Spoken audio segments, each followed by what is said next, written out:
Well, Russia is commemorating the man who presided over the fall of the Soviet Union and the country's turbulent transition to democracy. Today would have been Boris Yeltsin's 80th birthday. Remembered for his sweeping reforms, his legacy 4 years after his death still has many Russians divided. RT's Galushko reports. Of course, there's a variety of events all across the country being held to mark the 80th anniversary since Boris Yeltsin's birth.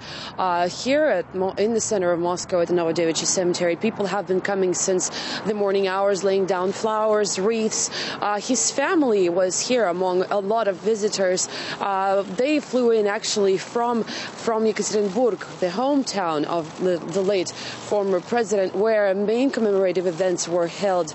A special marble monument was unveiled there today, and the commemorative events in Yekaterinburg were attended by Russian President Dmitry Medvedev, who said that the legacy of Boris Yeltsin is hard to underestimate. Путь первого президента нашей страны. The path of our first president was a very difficult one.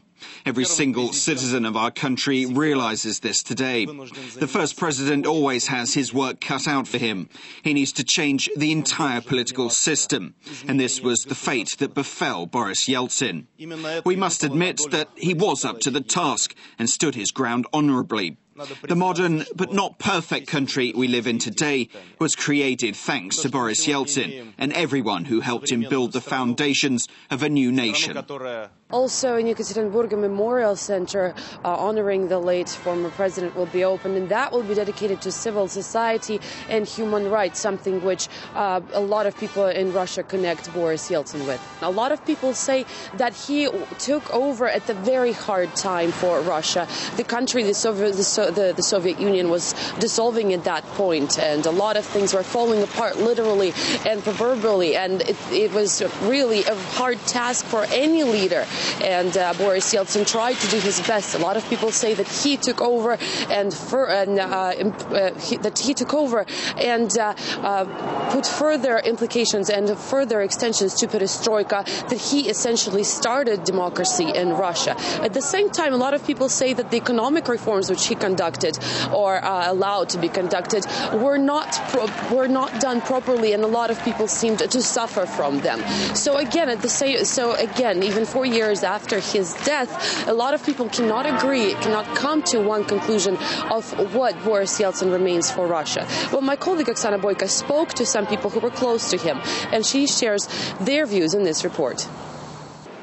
He never doubted he would live to celebrate his 100th birthday, but instead his widow has to fight back tears while opening an exhibition timed to what have been his 80th jubilee.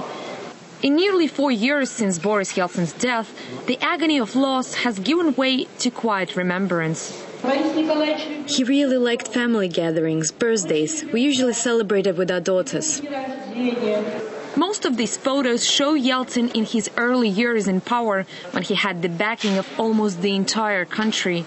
When voicing your political position was still an act of nobility and courage, and when hopes of a different life and a better country were still untainted by the harsh reality. The war in Chechnya, which Yeltsin himself admitted was a mistake, the banking crisis that would cripple the already impoverished population, all of these would come later, and, as some argue, would unfairly obscure all the good that Yeltsin had done. Anything large is better perceived from a distance, especially in history. I think we still need more time for the emotions and troubles to give way to serious analysis of what a titanic figure Yeltsin really was.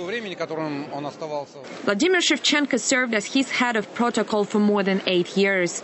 And while Yeltsin's explosive character and unpredictable temperament often contravened the dry rules of diplomatic engagement, Vladimir says he had never had a better boss. He never thwarted a single event, and he was never late.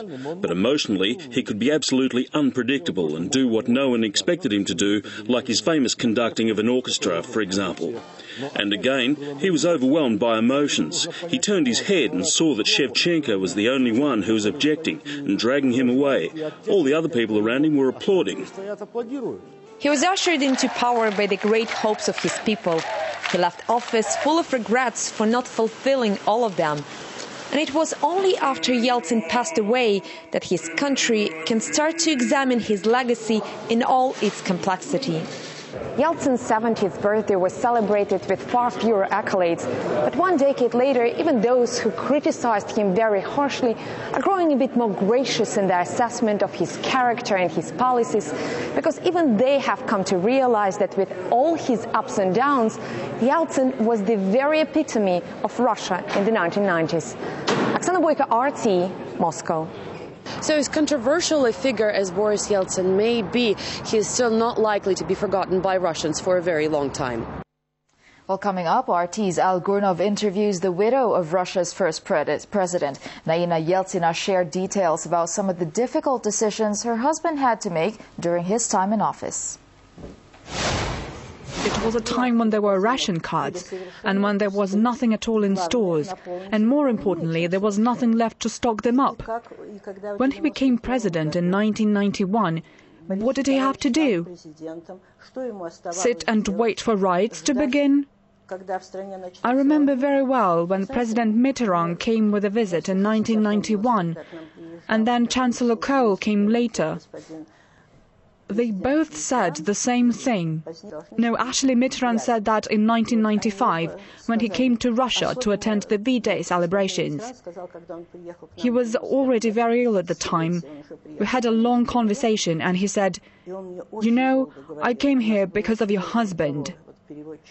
I think Mr. President did everything possible to save people, not only in Russia, but also in Europe and the whole world. He said that the USSR was not repaying any loans. So Mitterrand said, "Can you imagine what it would have been if famine broke out in such a multinational country as yours? It would have been much worse than Yugoslavia." They were afraid there would be a war. No, they were sure of that. And we are a nuclear power. And by containing all that, in Mr. Mitterrand's words, Boris Yeltsin not only saved Russia, but also Europe and the world.